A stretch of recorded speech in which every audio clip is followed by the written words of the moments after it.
इन्हें अपनी चौथी पांचवी पीढ़ी के नाम याद नहीं है, वो भी कहते हैं हम बाबरी को नहीं भूलेंगे, भुला देंगे तुम्हें सब। हाँ भाई, हमें अपनी 5 पुश्तों का कुछ याद नहीं है, लेकिन तू तो अपने घर को ही भूल गया। कैसे भैया, इसकी कहानी सुनो। ये कौन है? अपनी पत्नी का अपने दोस्त के साथ बलात्कार करवाने वाला, अपनी दोस्त को अपने पापा और अपने भैये के सामने लिटा देने वाला।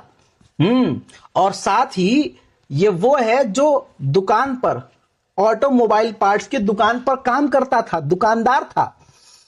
फिर इसने अपनी पत्नी से कहा, शादी करने के बाद भी हफ्ते हफ्ते तक घर नहीं आता था ये। फिर इसने क्या करा, दुकान छोड़कर गौशाला खोलने को कहा। पत्नी ने रोका, क्या बे आड़ भग कोई और काम कर ले ढंग का। इन्हें कहा नहीं, आगे आने वाले भविष्य में इसमें ही मैं फ्यूचर बनाऊंगा, मजा आएगा इसमें। और इस सिलसिले में ये कभी यहां कभी वहां, और पीछे से पिताजी, बहुत दिनों से पैरों में तेल नहीं लगाया, आज लगा देना। हमें कहते हैं हलाला, और इसके पिताजी, इसके भाई क्या कर रहे थे, नियोग।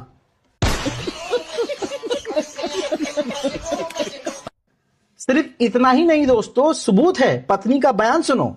आते थे लेकिन अपने दोस्त को साथ लेके आते थे वो। और ये जो दोस्त का आप जिक्र कर रही है, क्या ये भी आपको आपके साथ दुष्कर्म करने की कोशिश करते थे? दुष्कर्म तो उन्होंने किया है साथ में, जब भी तो अब मना करती थी तो मारते पीटते भी थे, यहाँ तक कि ससुर भी करते थे।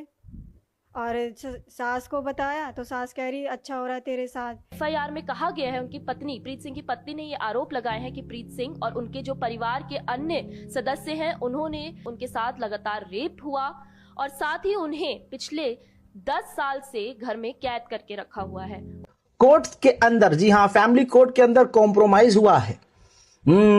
पत्नी कह रही है कि बलात्कार हुआ है।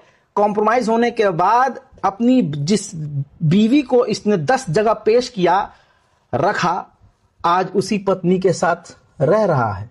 और वो कैसे ही रह रहा होगा ये तो भगवान जाने, या ये खुद, क्योंकि ये तो रहता ही नहीं है घर में, ये तो मस्जिद तुलवाता फिर रहा है। अबे पत्नी पे ध्यान दे ले। नहीं